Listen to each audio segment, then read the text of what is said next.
thank you, Pablo and Genesis, for the invitation to this webinar, where I'm going to talk about the strategies behind the efficient use of public warning systems. So first of all, what do we mean by public warning system? I think it's a good way to introduce this webinar in order that we all have the same understanding of what we're talking about. This is a definition from an internal document from the European Commission when they were worked around the legislation on public warning. So it was defined as a system that can alert as many people as possible within a given location about potential or concrete danger and provide them with advice and information on how to react.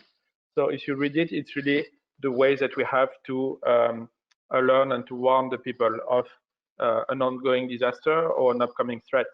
And when you think about it, actually, we've always had some kind of public warning systems. It's of course not as advanced as now, but for instance, we can see here on the picture that so these are some the Apaches, some Native Americans who used smoke signals to inform the rest of the group that something wrong was happening actually. And you see also that this was many centuries before Christ, also in along the Great Wall of China, that those towers actually were used by the Western Zhou dynasty to inform that something was not happening well. So when something was happening at one place along the wall, because you know that the wall is quite big, so they would use like a smoke alert to let the next tower know that something else that something is happening, and then the tower would also switch on a fire to have some smoke, and so on and so on. So within only a few minutes or a few hours, the whole soldiers that were staying on the Great Wall of China were informed that something was happening somewhere around the wall. So that is to show you that like we've had public warning systems for a very, very long time, of course, using different technologies and the technologies that are available. And when you think about that, even some animals also have public warning systems. Maybe you know that, for instance, marmots, also called groundhog in the US, they tend to scream when they see that there's some danger around, for instance, a wolf or something like that. So they would scream so that the rest of the group would be aware of the danger. And so that is also a public warning system, and even some animals have this kind of warning system. So as we see with those other examples, public warning systems, they rely on very different technologies that we can use.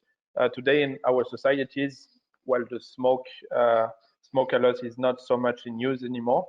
Now we think mostly of telephones, for instance, to inform everybody in a given area.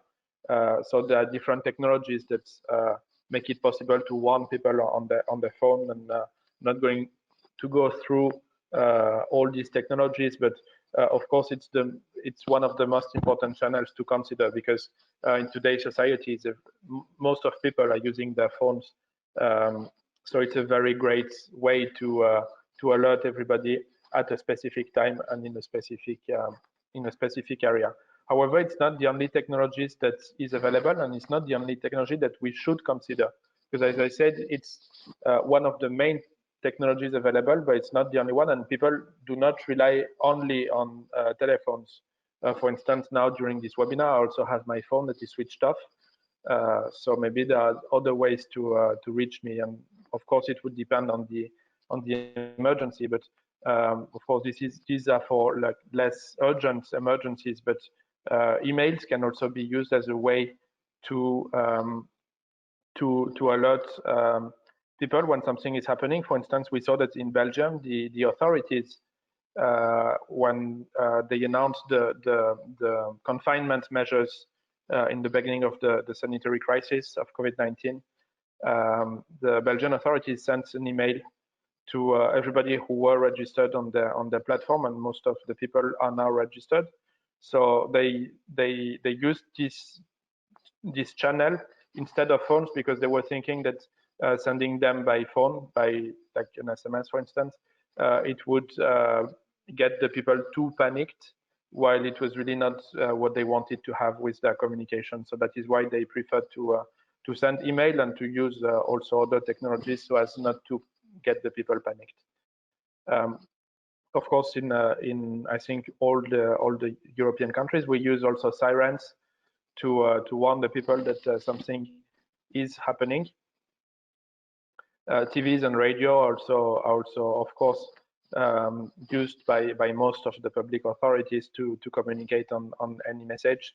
Of course, we're in 2020. A lot of people are using social media, so they should be used as well to reach to the people, and not only to reach to the people to tell them the information, but it's also a way to also find information on what is happening, because people tend to put now pictures, for instance, on social media.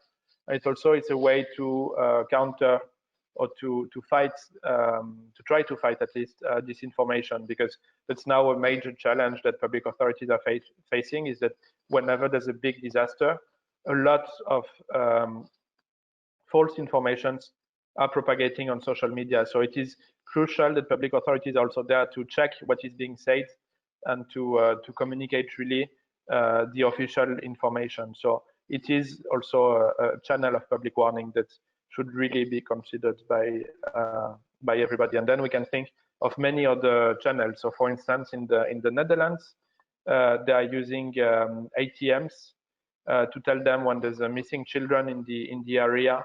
So they show the picture of the children and the number to contact if people know about it. Once again, this is not for very urgent emergencies, but when it's less time sensitive, you can also use this channel.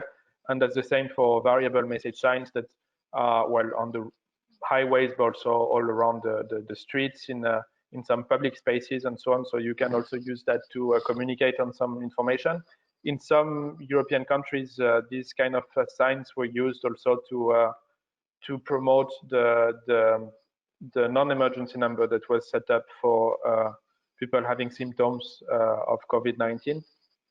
So it's also a way to reach people. And as we saw, there's no technology, there's no like one size fits all. So you will never have like one technology to reach everybody. So that's why you should really use as many channels as possible to communicate on the alerts. And so these are just examples, but there are many examples on how you can reach different groups of people.